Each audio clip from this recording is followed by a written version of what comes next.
So we'll just kind of work through this intake form and go over the different topics as I do. So we have this on our website. You can, print it off and adapt it to your own forms if you want, or if you need help building one, I'd be happy to help you do that. I use InDesign, and so I can, put your logo or anything that you want on it. But just to start with, we get the customer name, and we've learned the hard way to get a couple of different options on contact. So I've had people write down the wrong phone number, and if we didn't have the ability to reach them, they'd be upset and we'd be freaked out. So make sure that you get at least a phone number and an email. We do the address if they ship the quilt in from outside the area. We do document their drop-off date.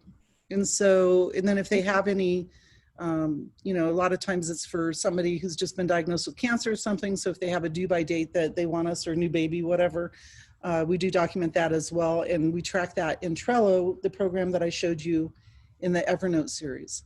So we can reprioritize the quilts based on their needs. Do any of you charge like a rush fee? Yes, I do. And what is that fee? Usually $20. $20, okay. But never for a cancer quilt. Right. Yeah, it's sad how many times we've had to drop everything to get a cancer quilt done. Yes. So, and then in terms of the quilt description, we'll write sort of general stuff, that it's a 9-patch or double wedding ring or whatever. And it would be wise if you document at this point the backing as well. And so I'll tell you one of my horror stories. When I was in California, I had a gal that I didn't know bring us a quilt, and we were in an area where we were at risk for fires. And so from my insurance person had recommended that we not keep a lot of quilts in queue. And so I never had more than one or two. We would just call them and tell them to bring their quilt. We had them documented on at the time it was just a whiteboard, just so I didn't have those quilts stored, because you might check with your insurance carriers. They usually will not cover one-of-a-kind pieces of art, right? So right. I'm not even sure you could get the fabric covered. So anyway, I didn't have a lot of quilts in storage, just had a couple. And so this gal brings one in, we checked it in, quilted it up, and we quilted it really quickly. It was like 3 or 4 days. And she came back to pick it up and said, "That's not my backing." And I said, "That is your backing. That's what you dropped off." And she said, "That's not my backing. I'm not paying for the quilting, and I want you to reimburse me for the backing." And Whoa. I refused to do that since she was taking it with the quilting intact. And, but I did give her the quilting for free. And later I started a Longarm group out there, and we found out that she was going from quilter to quilter doing the same thing.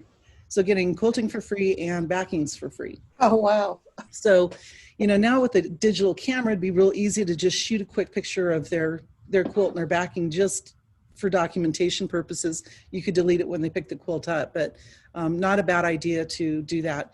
And then even if they've written down the measurements, can you guys see the screen okay? Yes. Yes. So even if they've written down the measurements of the quilt, we remeasure. Right. For obvious reasons, how they always short you on backing. And we do that in front of them. I've got some nice big tables, and so we actually go ahead and measure everything. And that way, if the backing is too short, we can address it immediately, rather than getting it partially loaded and discovering they didn't give us enough. And then the referral is nice, especially if you're trying to build up your business, to kick back a 20% discount on that person's next quilt, or whatever you choose. But it's good to reward people for saying nice things about you, right? Yes. Do many of you get quilts by referral, or? I Yes. do. So it's an important, we had a guy come in and buy a machine this weekend, and it was because somebody else who wasn't a customer but had heard good things about us told him about us, and that's our livelihood. So I will definitely send her a gift certificate for a restaurant or do something for her, because that's pretty substantial. We talk about placement directions. We try to get them to identify the tops of both the backing and the batting, just so we don't do something goofy, right? I have one of those stories where 100,000, and I even had the tracking, 100,000 stitches in, took it off, and it was a panel. It was a Christmas panel. It just recently happened. And it was adorable, but it was a horse, and the horse got loaded sideways. So I had to take it, had to be completely stripped and redone. The customer, she was wonderful. She names every one of her quilts. I think I pulled like 15 quilts for her during this pandemic. She's been just like, she's right at it. But she renamed that quilt the Wayward Horse because and we have one customer that will bring in backings that she pieces together, Frankenstein backings, and she'll have us load them, intentionally sideways, and it drives all of us nuts. We call her repeatedly to make sure that she's really okay with that. But yeah, it's good just to put a little pin and a label on it, just so you don't mess up on that. And if they want it centered or whatever, we'll document it there too. But we do charge extra, especially if they want it centered vertically as well as horizontally, just because it's a little trickier to do. And just in case somebody doesn't know how to do that, what we do is we'll base the center of the quilt and then work up, based up, and then work down to get that to line up. And then the pattern and quilting request, of course, this is the biggest part of the conversation, but we usually will set it up on one of the computers, walk them over, show the density, make sure that they're okay with it, and then make notations about what size the pattern is going to be and what pattern that they want. Anybody have anything you want to put in on that? Kelly, how do you show them, how do you show them the density? Like, how do you translate that out to them? We'll actually put the measurements into Mach 3. Since you just got your machine yesterday, we'll put the measurements into Mach 3, put a pattern on the screen, adjust it to the density I think would be appropriate, and then put it into repeat so they can actually see it. And then there's an actual size button on Mach 3 screen. So when you click that, it shows on the screen pretty much the actual size of the density. Okay, thank you. You're welcome. But so I do have a question. Yep. What do you charge to put on sides on backings? 25 an hour. Everything is 25 an hour. Okay. So if we have to make any adjustments, and I'll talk about that on the back. I just learned that the more communication and clarity you can have, the happier they are, right? To me, it's always just the worst thing to be said, just do whatever you want to do on it, I trust you. Because they have some idea in their head, and we don't always capture that. And so we really try to drill down on all of these things. And sometimes when they see the pattern in repeat, they decide they don't like it for some reason, and we can choose something else. But you want to really clarify these things to have the best relationship with your customers. And then down here on our intake form is the disclaimer. And I don't know that we've ever really had to utilize any of this, but I tried to build, when I built this form years ago, tried to kind of build a hybrid of all the forms we could find, and knowing that people might want to pull things off the form. But I want to go over these real quick. So I did have one customer, also kind of a nightmare customer. I finally priced her out of coming to us because I didn't want to deal with her anymore. But if we didn't put the sales tax on her quote, she wouldn't pay the sales tax. So we would fill out the quote and she'd want a copy of it, and she'd come back and say, I'm not going to pay that 57-cent sales tax on thread or whatever it was. So I've put in there that the estimates do not include the sales tax. And you want to check with your local state as to whether or not labor is taxed. So it is not here in Colorado, but there are some places that it is, and you want to clarify that. Washington is. Washington labor is taxed? Yes, you have to do all your quilting, everything gets taxed. That's a big hit for somebody with an expensive quilt. Wow. It is. It's the same in Florida. Well, you guys should move here. So, come on. Well, I'll come back.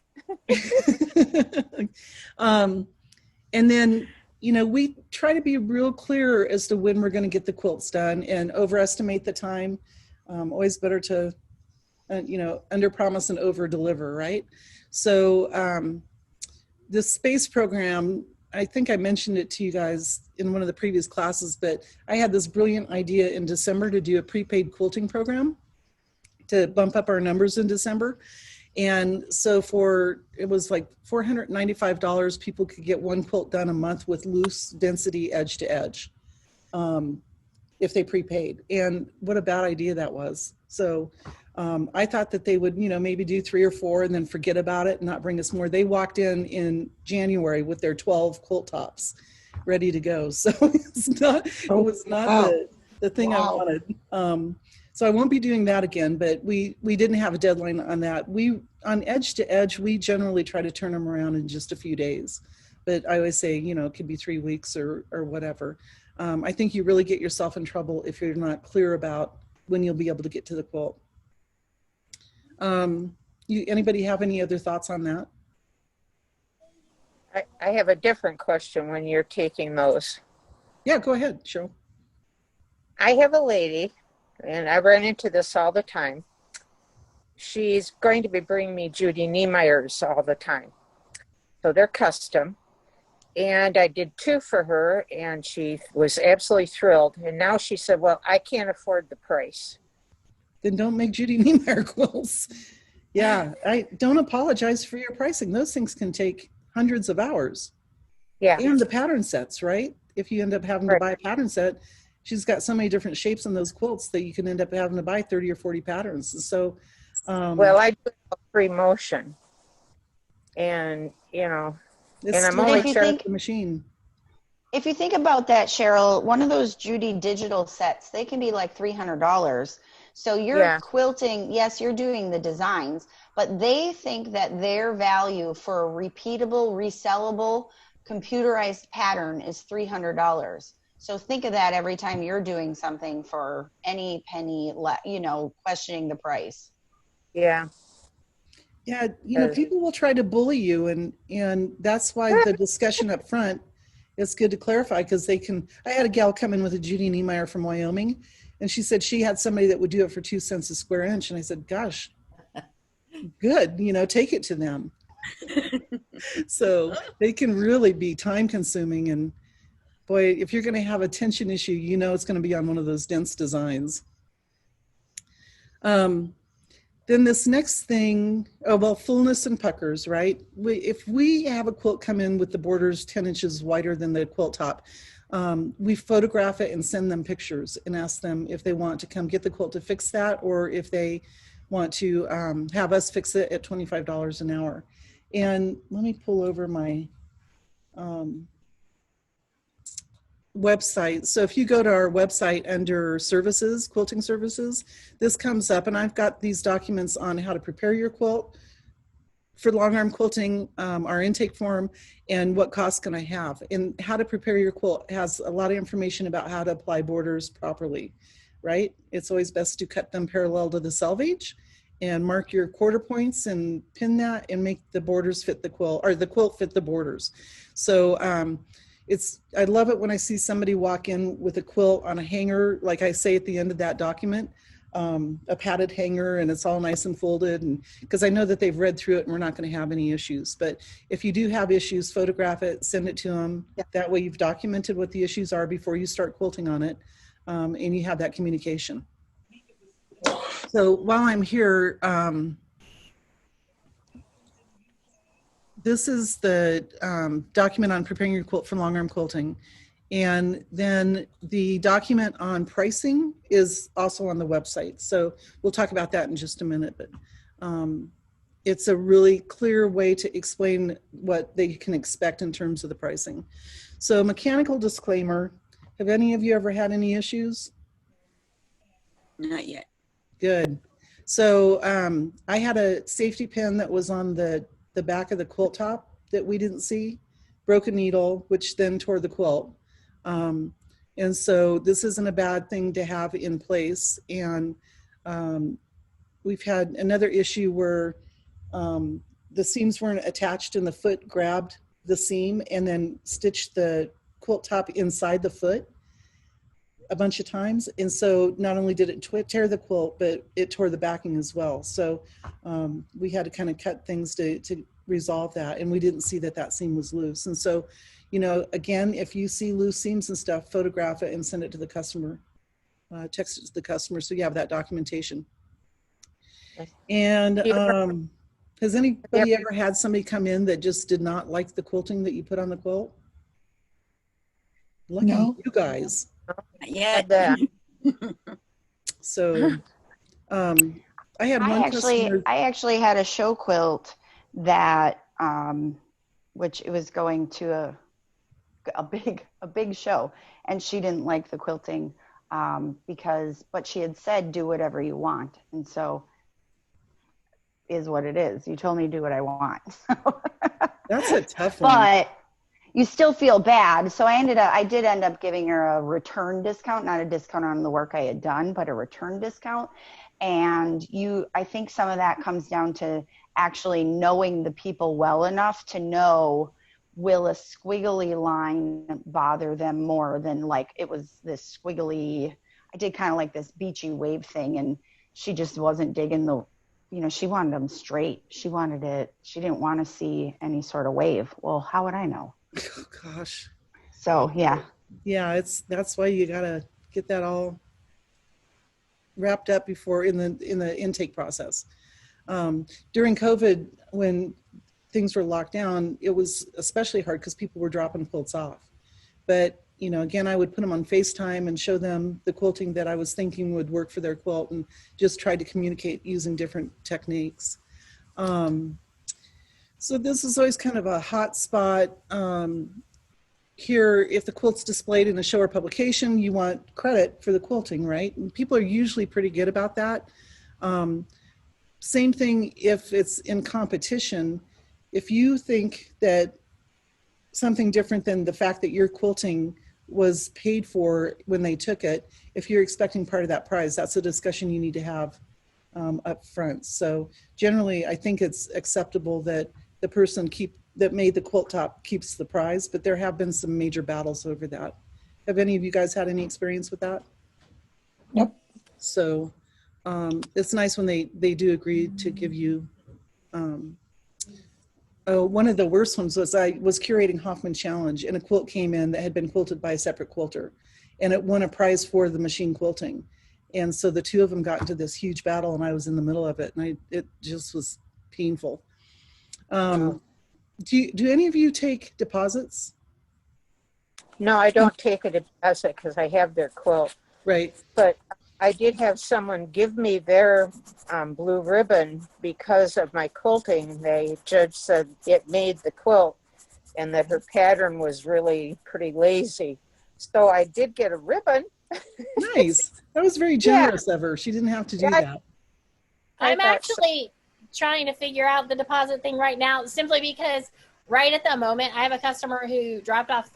I did 3 quilts for her, and she's paid part of one, but I'm sitting on $660 that she owes me. I know she's looked at the invoice, but she hasn't communicated with me about picking them up or made her payment. And so there's a part of me now that's thinking, do I need to take a deposit so that I'm not eating that much? Because yes, I have her quilts, but I've also spent the time doing the work. And they might be quilts that you don't want. No, I don't want. I mean, they're beautiful quilts. Hopefully, she wants them. Her mom pieced them, but yeah, I don't. So it's kind of that catch-22 of, am I going to be out that much money because? That's a hard place. That's a hard place to be in too, where you're sitting on the work that you've already done, and sometimes people, you're like, okay, it's done. You're going to come and get it, and then you wait and you wait, and this is your week's worth of work, just sitting there going, okay, I guess I'll wait. I had a quilt one time for 2 years. I thought the lady passed away. I don't know why she never came to pick it up, and it really just was one of those things that sat at the place that I worked at, and I just thought she'll stop in someday. I had to track her down. I finally did. She was alive. And was like, oh, thanks. I mean, I drove it an hour away from my house to get it to her. Because I was like, seriously, I don't want this, and you owe me money, and it's been 2 years. I thought you died. I finally found you. It's time. Like, you have to pay for this. So it can get crazy. That's probably another thing that would be good to have either on your websites or on this forum is basically an abandonment clause that after a certain amount of time, if they don't pick it up, you have the right to sell it or do whatever you want. Great You know, it'd be idea. one thing if you find out that there's been a health issue, but that's tough. You know, if somebody loses So their what was job, the reasonable amount of time? I guess it would differ for each person, huh? well, maybe like 3 months. You give them plenty of time, and you're going to document how many times you call them, Right. just in case you do get rid of the quilt and they come back later. But and then just another kind of nightmare. We do a lot of t-shirt quilts from start to finish, and I've learned two important things. One is that I quote them $750 to start because I don't want to do them. And if they're thinking they're going to get it for $200, then that kind of clears that up. And I don't have to look at a bunch of ratty shirts in the conversation. And then we had a girlfriend who brought in her boyfriend's shirts and wanted us to make, you know, and they're all like old concert shirts from the 80s. And so we put the top together, and I called her and said, I'd like you to come in and pay for that part of it. And she's like, oh, we broke up. So on commission work, we do take a 50% deposit based on the estimate. But I think you're right, Amy. It's not a bad idea to do that on all quilts, especially if you're not churning through them like we are. So I think the deposit situation has always been a little strange for me, just because with being a custom quilter, it's harder to know your end cost, because you can estimate something will take 16 hours and it ends up taking 26. So I think that is even difficult too. And then I'd have to keep track of the fact that you gave me a deposit. So if I was to do it, I would make it a flat amount, 50, 75, some sort of flat amount, so that your bookwork might be a little bit easier in keeping track of how much of that project you actually got paid for already. I mean, I use QuickBooks, but. And Lisa, back to your other discussion about the gal who didn't like the quilting. You said that was it a credit on a future quilt? Yeah, I gave her a future credit. So because one of the things I was worried about, one, you didn't give me any direction. And I thought actually it went on to win ribbons. So it was just her personal dislike of it. I thought it was a real nice quilt. And apparently the judges further on also thought it was a real nice quilt. I think it was a combination of, it had a wool batting, and wool can sometimes do squirrely things. So it needed to be blocked, which was something she had never had to do before, but she had also never used wool before. And she just didn't like that wiggly style that I used in I think it was the outer border. But it went on to win quite a few ribbons, actually. And I felt sort of vindicated over it, because I was like, see, it still won. But I did feel bad that she didn't, you're in that place of, I feel bad that I did something that you didn't like. And I don't want to lose your future business because, she's a good partner. But I also can't, it took me 100 hours. I can't give you money off. So I thought if I did a future credit, she would get the credit if she continued to do business with me. And it also gave her time to put that quilt in shows. Right. And so she ended up not actually using the future credit because it did go on to ribbon. But, I thought, well, you're going to pay for this one. If you choose to do something else, I can adjust that credit later. Yeah, that was a good compromise. And it worked for me. So we have also had a couple of credit cards that were denied, or later on they tried to dispute, and we've always been able to get those put through. But that might be another good thing about a deposit, so it's worth revisiting that. And then we have them sign this, that we agreed to the estimated charges and the pattern and the thread that we've chosen together, just to eliminate any of those issues. And then we do a lot of social media marketing, so we get permission to use the image or not use it, and how to identify them either by initials or their full name. So some people want complete credit, and others don't want to be identified by their full name. So again, the more you can get up front for that, the better you're going to have a relationship with that person. So going on to charges, And I realized Kelly, can I make one comment? Sure. If you're doing show quilts, if you get to that point of doing show quilts with somebody, my recommendation is that you work out that arrangement schedule before, because there are some shows that if you are paid, they cannot enter it.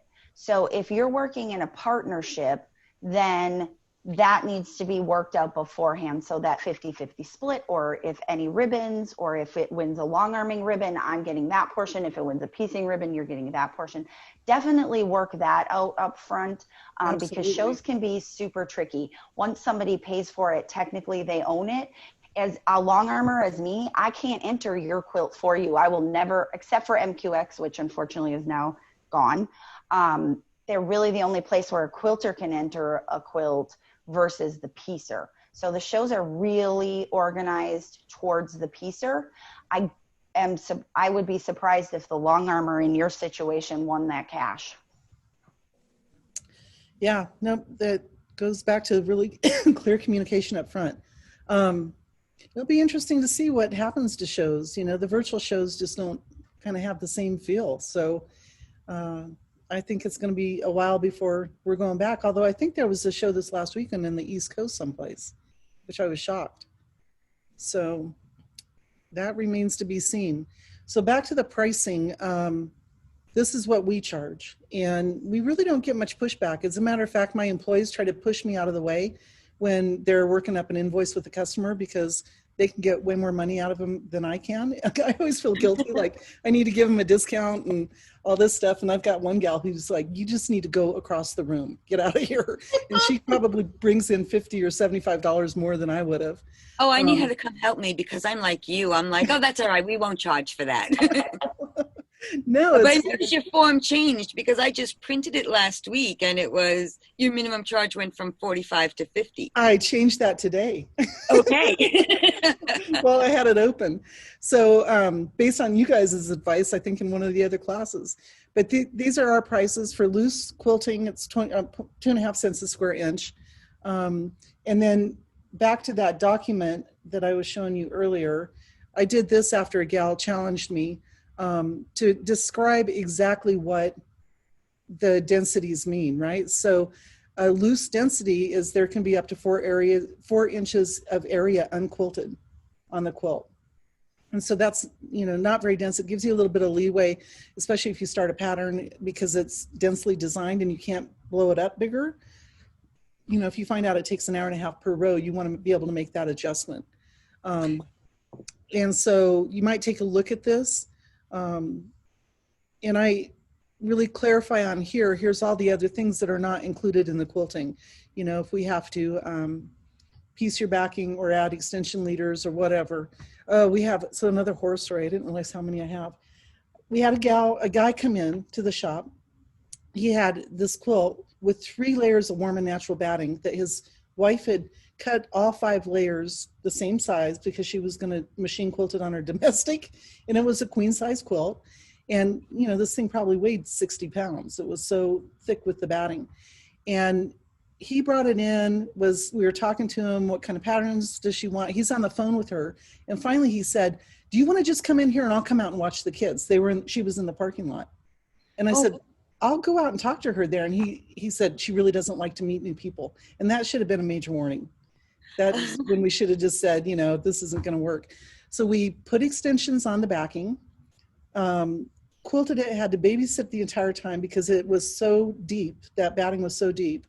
And she gave me just this scathing review on Google that we charged her all this extra money for fabric she just had to cut away on the backing, and just went on and on and on. And so it's one of the few times on Google that I actually said, you know, it's expected when you're taking a quilt to a machine quilter that you have 4 to 8 inches extra backing. And so I just went through her points point by point and argued them with her, because I don't want somebody to see that and think that we were incompetent with it, when it was really her expectations clearly were not in line with what we were going to be able to do. So this is one of those probably documents. why their family relationship, he's the outward facing. Oh my God, I know. The poor guy she should be the inward facing and he's the outward facing. Like, clearly don't worry. Don't worry, Paul. You go in and take care of it. I get to win the Layers of Batting award, though. I had a quilt that it was the craziest request ever. It was denim both sides, so it was already a nightmare heavy, and it was already puffy. And he wanted me. It opened up because he wanted it to be puffier. 7 layers of batting. No. Denim top, denim bottom. You No. couldn't roll over underneath of it. Oh No, he just lays underneath it and dies. Just Well, sanguinates. the guy was so weird. He actually he paid for the shipping. To have it on Thursday, the shipping would have cost $60, like $67 or something. He wanted it to get it one day earlier. He paid an extra $200 for the shipping. Wow. And they probably didn't arrive. It probably didn't arrive till Thursday because that's the shipping. It made it. I had a deadline for him, and I said, you have to have that money in my, I have to have it in my account by this time, or I will not take it to ship it. And Yeah, it was like within 15 minutes of my time frame, he had it there, and I had it ready to go. But it was the craziest thing ever. And that's another thing. It was a king size. I mean, That's we're talking. Oh, That's another thing I would say to everybody. I've been longarming for 20 plus years. Do not ship anything you have not been paid for. And like Kelly said, even with credit cards, that is not something like that, specifically $200 in shipping. That is not something you fall for ever. And even checks are sketchy. Credit cards are better because you're backed by them and they're backed by you and things like that. But that is not something I would ever fall for. Yeah, I agree. So let's jump to a little bit of a different topic for a moment on shipping. I learned the hard way when I was curating Hoffman Challenge and had a trunk of 40 quilts go missing, that even though you pay for insuring those quilts, it doesn't cover them. So if I talked with, at the time it was DHL, FedEx, UPS, because we've been paying every single time one of those trunks for $10,000 insurance, they wouldn't even pay for the trunk because it wasn't regular packing materials. And this thing just went missing. I was in Houston when it happened and everybody was just freaking out. And so their policies are actually that unless they can walk to a shelf someplace and pick one of 5 exact items off the shelf to replace something, it's excluded. So even though you're paying for that insurance, it's not going to cover anything. So again, you might want to provide the customer with documentation that you shipped it, but have a disclaimer saying that if something happens to it in shipping, you're not responsible. I have found that the only thing that I've paid to insure is the cost of the quilting, because that's a tangible debt. So the fabric, the stuff like that, if they could pull invoices, you might be able to get them to pull that. But you can, at least in my research, you can get the cost that they owe me out of, because that's an actual invoice and an actual bill. So other than that, I don't insure above the cost of quilting because they'll fight it. Yeah. It was, so this trunk, just to tell you the end of the story, I thought it was going to be the biggest loss in the quilt world. I was just horrified. Ended up, it went to Seattle, and it was coming from I don't even remember. Anyways, somehow it ended up in Seattle where it wasn't headed. And it got on they scan the truck, they don't scan the actual item. So somehow it ended up across the border in Canada above Montana and was delivered to this warehouse. Nobody opened it up. Finally, somebody saw it and decided to figure out what was in it. And my phone number was all over it. And he contacted UPS. And so they got it back to us, but no paperwork, no duty, no nothing. How it got across the border, I have no idea. So that's all this gray hair came from that event. One trunk. That one trunk did it, Kelly. Yeah. Well, and it was supposed to be in Houston. And so people go to Houston to see their quilt and they weren't there. So yeah, I took a lot of sobbing phone calls. Anyway, so back to this. We charge a thread charge. And so we charge by the bobbin depending on the thread type. And so like a Novatech is $2 a bobbin. Signature is $1 a bobbin. Some of the finer threads, finer than a Novatech, are $4 a bobbin. And so that usually covers our costs on it. Do you guys have any other suggestions on thread charges? I charge $1.50 a bobbin no matter what kind. I never thought to specify type of thread. I just charge a thread charge. Yeah, you know, what is the master quilter? We can put 4 times the amount of thread on it than we can a signature. So, you know, you just want to consider that as you're doing your charges. The other reason you would, oh, sorry. I'm sorry. Do you return any remainder thread that was on the bobbin? No. Do you charge? And I'll charge them 2.5 times, right? If we Okay. use So if you use 2.5 bobbins. So The other thing too, with charging for thread, if you do your taxes at the end of the year, a lot of times they'll ask you to separate that thread charge specifically because you're writing off your inventory of thread as well. So if you have a wholesale account and you're getting wholesale, they need you to show where that goes. And so like batting, that's a usable good, that'll be in each invoice. And that's a reason to charge a thread cost too, because you can then show on your taxes at the end of the year, I've used X amount of this thread, which I purchased $800 worth. So Right. It's a good accounting thing to do as well. So if people ask, oh, why do you have a thread card or thread charge? Well, my accountant requires it. good Because point. they do. And we get them to okay the thread. We lay the thread on the quilt and make sure that they're happy with it. You know, you don't want somebody to come and say, I don't like that color, and you have to pick it all out because of that. So it's another thing we confirm. And then we use red snappers and baste the whole quilt. And I don't use the red snappers for minky or flannel or denim because it stretches them out. So for that, we have a pinning charge. And that usually takes us an hour to pin. Or you have a separate set of red snappers that have stretched a little bit and use it for that purpose. I try to discourage my customers from providing their own batting. I've had people bring in batting that had mice droppings in it, and you know, or it's sat in the garage forever. And so, you know, we price our batting pretty low. You guys might kind of charge the standard retail for it, but I do that to encourage them to allow us to take it off a roll, and I know exactly what I'm getting.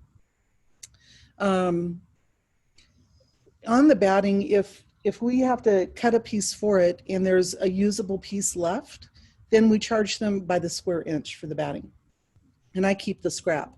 If they use most of the width of the batting and there's not a usable piece, then they pay by the yard and I give them the scrap. Anybody have any feedback on that?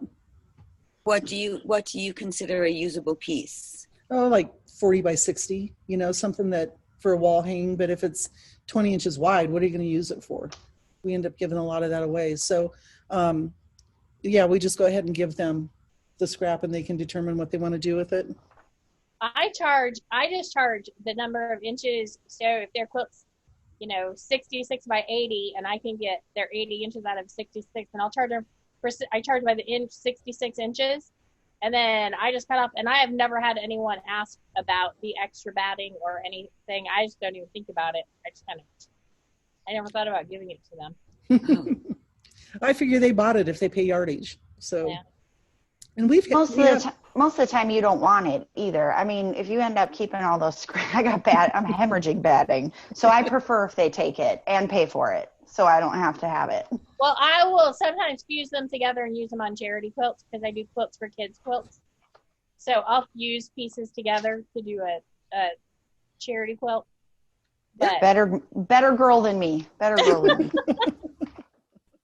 Do you need some batting? I'll send it to you. Oh gosh, no.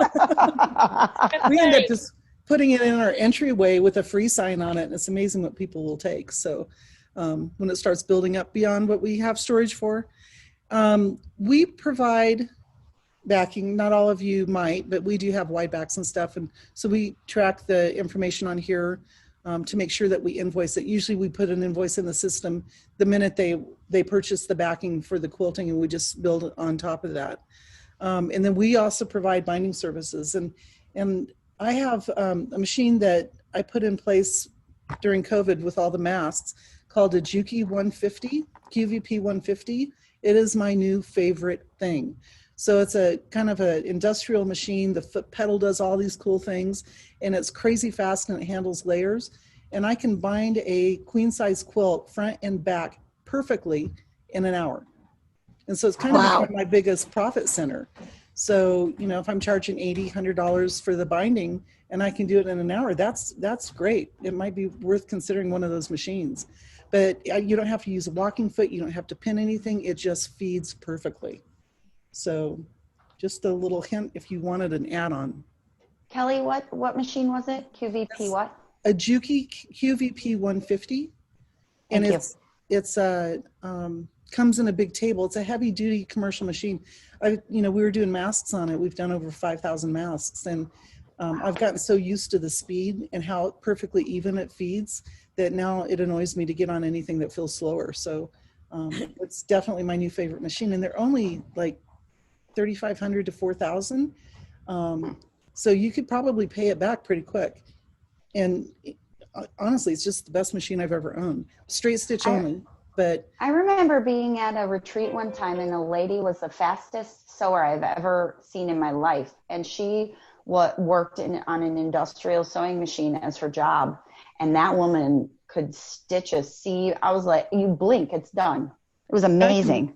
Go down the side of that quilt in just minutes. It takes me longer to shift the weight of the quilt than it does to put the binding on. So something to consider. If we have to hand finish it or scallops or anything else, then obviously there's additional charges. And so we'll document that all here. In Colorado, the thread, the batting are charged, but not the labor. And then we've got this little checklist that we've put into place just to make sure that we've got an invoice on hold and the customer's been called, and document every time. New too. Yeah. We had an issue with a customer saying that we hadn't called her. And so it's important that every time you have a conversation that you have that documented. So there it is. Let me go through just to see if there's any other things. We talked about the collaboration. I have found the biggest problems that we've had have been with people that aren't necessarily frequent quilters, right? So we had one gal bring in a top, and she wanted me to design a pattern, and I did, spent all this time designing it. She didn't like that.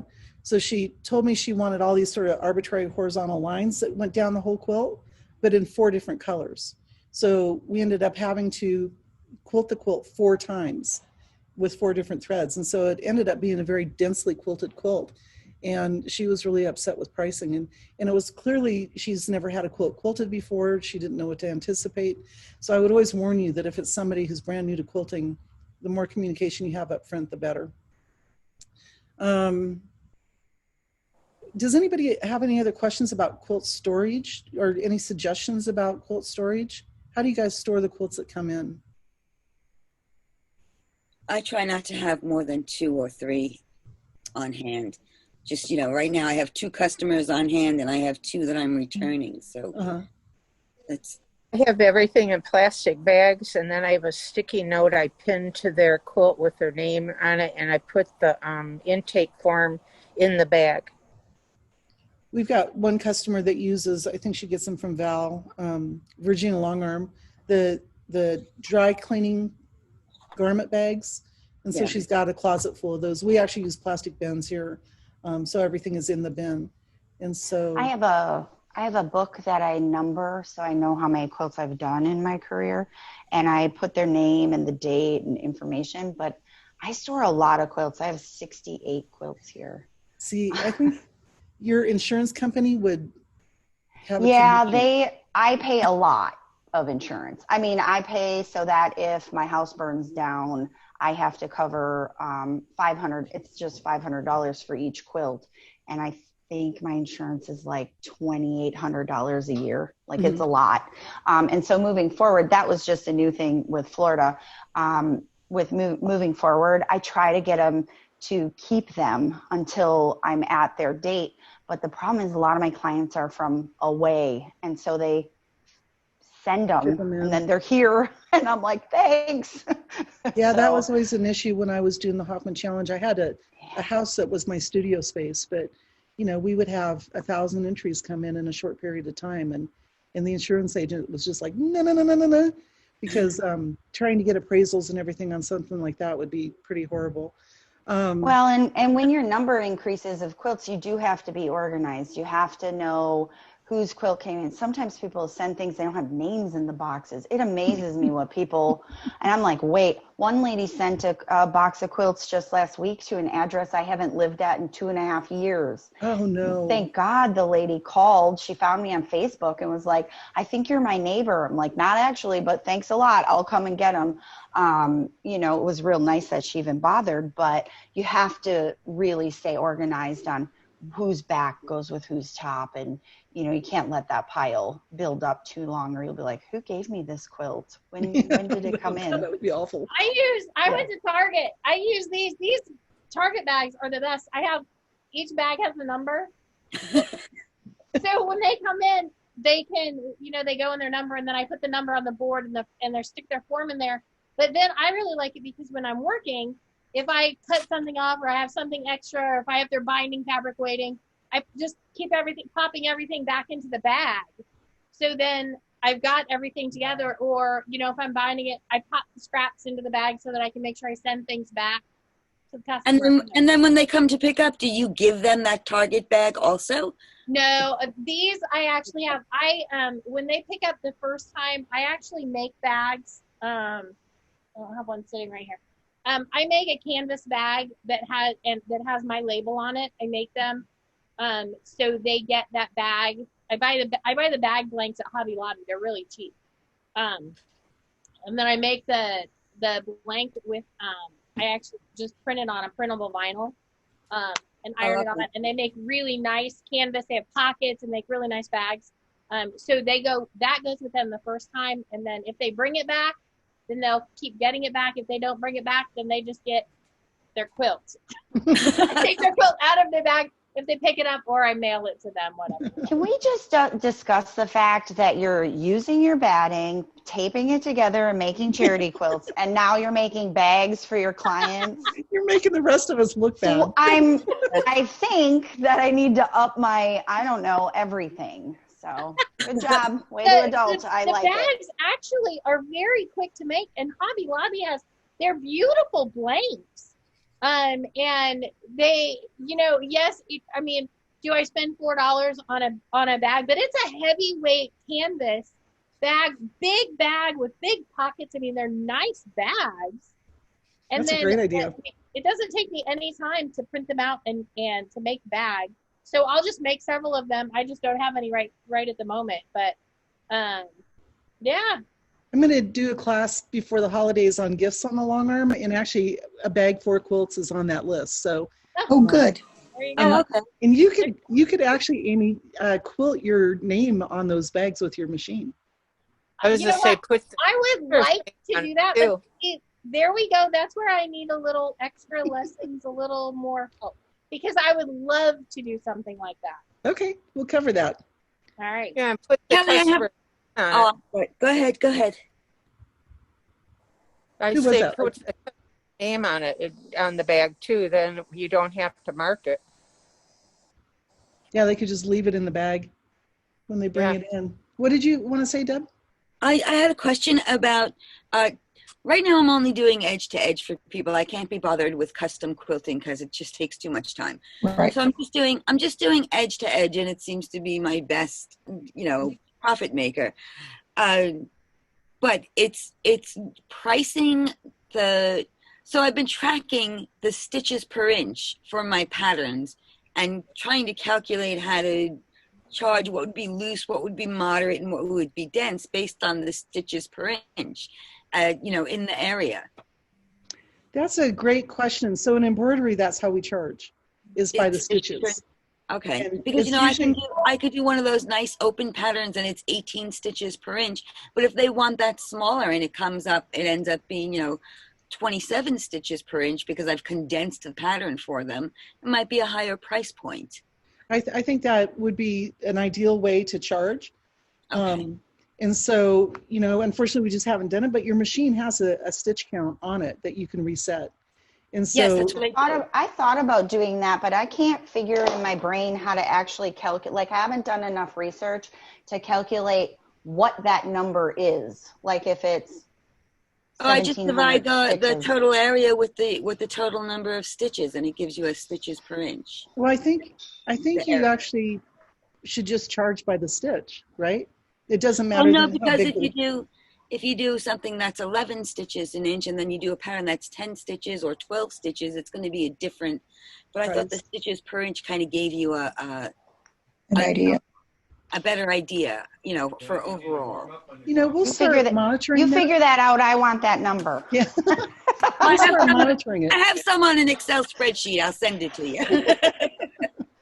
So we've got so many quilts coming in that we'll start kind of tracking that, because I think that would be interesting information. And it would be a much more accurate way to charge for your time rather than I trying started to to guess. do- more stitches is going to take a longer time. So I just got finished a quilt for a woman. She was a first time customer, and she chose the holly pattern that comes with the machine. And I didn't realize that it was a block pattern. I figured I could just put them next to each other. So it stitched out, and then it started stitching over this. So it was a double stitch wherever it went. It was very dense stitching. Worked out to be like 72 stitches a square inch, and I only Wow. had done a 6-inch area and I had 2,600 stitches. So I called her up and I said, "You don't want this. Here, look at this one." I sent her the other holly pattern, you know. So she goes like, "Okay, that's fine," and that worked out to be like 22 stitches a square inch. You know, I did the whole quilt with 72,000 stitches instead of 2,000 in a 6x6 area. Yeah, no, good point. I've used a holly pattern that came with it, but I don't remember it triple stitching. Maybe that's an adaptation or something. It was not. It was not a panto. It was not an edge to edge. It was a block. Oh, So it would be gotcha. like if you were making a fancy tablecloth or, you know, a tree skirt or something. But it was just way too much. So I didn't know what you would consider loose, moderate, and dense. But I'll have to read your other. That would be dense. That one would be definitely Yeah. Oh, dense. absolutely. If it stitches 3 times. The other, it's interesting to think about. I think the more numbers oriented that you try to be, the better you will dial in the actual amount of money you're making. Mhm. So I've been a custom quilter for over 20 years. You're smarter than me. So just go with that. The overalls, and Kelly will attest to it. You stick with the machine. Just stick with it. Yeah, the custom quilting is just, you know. Yeah, we're a dying breed. The Cheryl, the Kelly, like we're a dying breed. You all fell into computerized quilting long before we did, and there's a reason. So congratulations. Help with costs, believe me. Well, the last thing I wanted to just talk about briefly is what kind of software you guys are using for your quilt businesses. So we used QuickBooks for a long time, totally adequate and affordable. I know some people just use Excel and that works for them. I think there's actually invoice options in Excel. As a quilt shop, we use Like So, which is kind of pricey, but it includes our website. And so are there any others that you guys are using? I use Square. I use Square. GoDaddy for my website. So, and Square gives you enough options. It's pretty I sophisticated. love Square. I'm gonna check into I that. I love use Square too, QuickBooks but I'm online. I don't know how to you know, clear out an invoice. If someone gives me like a cash to pay an invoice. You can. There's an option where you can go in and record a payment. Oh, all right. I'll have to find it then. You can go in. I love Square because you can break everything, you know, all of your charges down. You can, if I want to have somebody, you know, if they need to make payments, or, you know, if I'm charging, like if I'm doing something, you know, that's custom ordered, a custom ordered quilt, and I want them to pay some up front, then I can charge that and just leave the rest. On the Square, do you have an option to do, on Square, do you have the option to do estimates? Yes. Okay. Oh, huh. And is it reportable to your accountant? Like, can you pull that data and then, okay. Interesting. How much is it like a web based, like an app based service? And if you don't mind saying how much it is a month? There's no monthly fee because it's like your transaction fees from your credit transaction card. Based. Okay. So it's right. basically it's your credit card transaction fees. I think it's like 1.5%. Oh, It's no, actually really good. 1.7, I thought. It was 1.5, but they upped it. At least on, because I have a little store where I vend also. Mm-hmm. And it used That's to be a really good cost, though. That's good. Yeah, it does not cost much because you don't pay. There is no monthly fee for it at all. So it tracks your customers. I mean, you can, go in and put notes. I love, like with my customers, I take a picture of their quilt. So I attach a picture of each quilt I do for them. I attach that to their customer file in there. Yeah, and that's it's awesome. all free. Super cool. Anybody else have any other suggestions?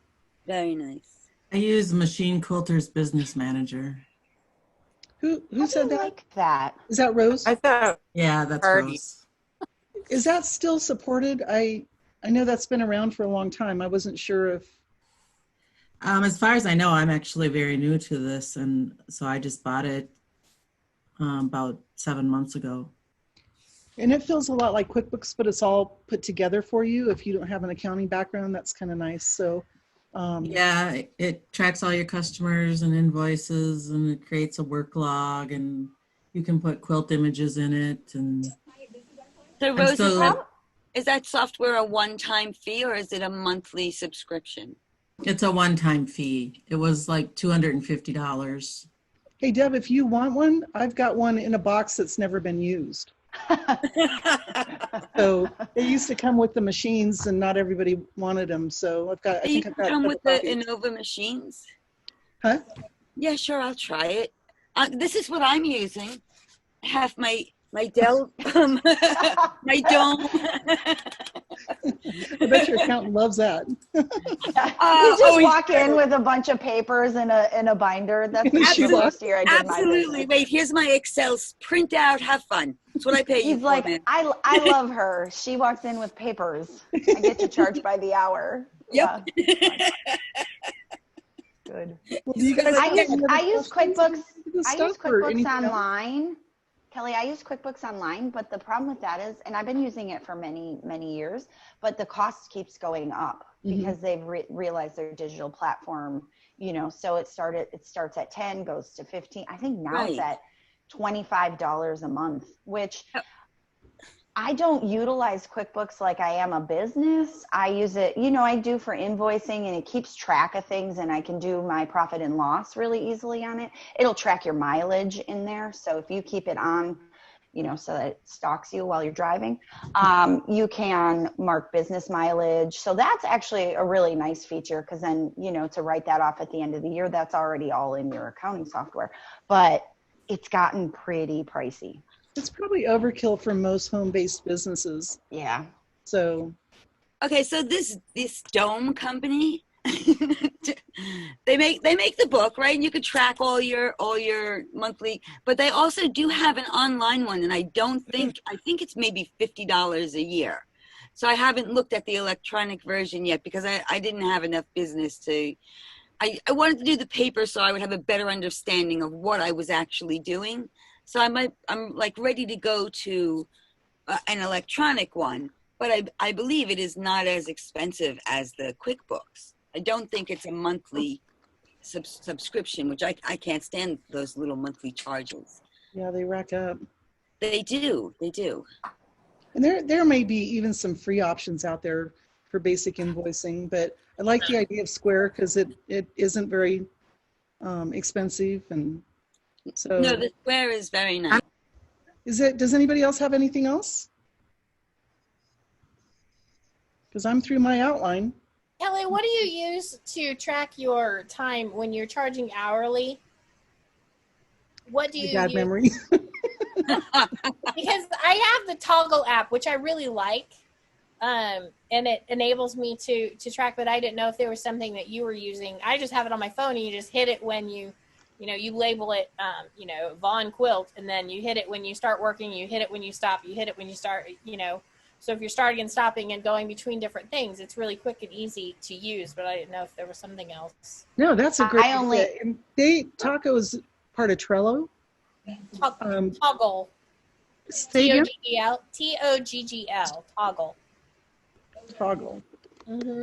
It's a Or free just app. L. So I only quilt when I listen to audiobooks, so I can go back and I track it, and then I'm like, oh man, I listened to 3 hours and 45 minutes of this book, and so I literally only listen to the book while quilting, and a lot of times because you get into it and you don't think about how long has it been, and I'll look back, oh, I started this book. I always make a bookmark at the beginning of the day and the end of the day, and so I'll be like, okay, I had this quilt on for 3 days, how much of this book did I listen to? And it works out really nice because I tried those apps and stuff. I'd forget to start them. I'd forget to stop them. We listen to audiobooks too much. We listen to audiobooks all the time in my house. Oh my gosh. So that wouldn't work for you, but for me, I'm like, man, I listened to 9 hours and 45 minutes of this lady talking to me about this murder. And you know that you paused it when you yelled at the kids, right? I do. Yeah, you can't. If I'm going to dinner, I pause it. If someone calls, I pause it. Like I'm only listening to it while the machine is stitching. So I'm like, it works out the best for me, but not everybody. Not everybody has that. The only time it doesn't work out. Lisa? Yeah, I am too. I'm starting to use it. It's going to work today. I'm off and running. I'm putting a table runner on.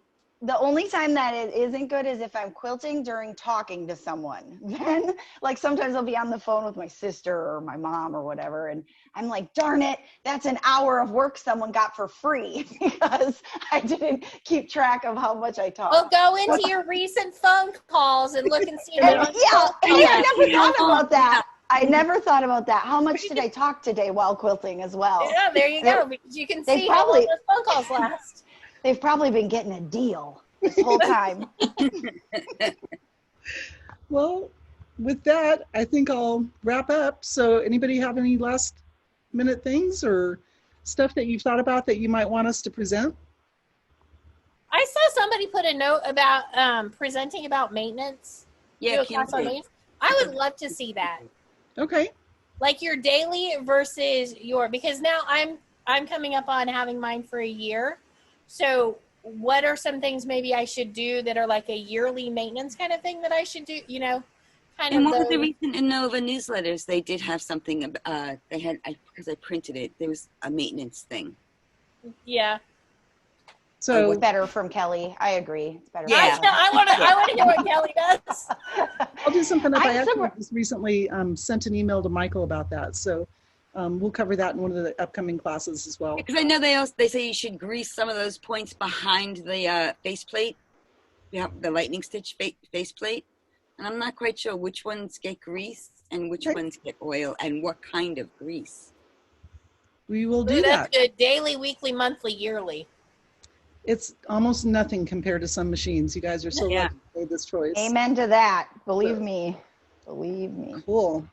Well, with that, I hope to see you all next Monday for Kim's presentation. She's been working hard on it, and then we'll jump back into some more software stuff, and I'll put the maintenance one in there as well. Kelly, I want to know how to put my name on my bags. Oh yeah, with my name per bag. Yeah, that would be fun. Are you in the shop, Kelly? Yeah. Can I call the shop? Sure. Yeah, absolutely. Okay. So, well, thanks, you guys. I appreciate you showing up every week to this, and I'll see you next Monday. Contact me in between if you need me. Thank you. Thank you. See you later. Bye. Bye-bye.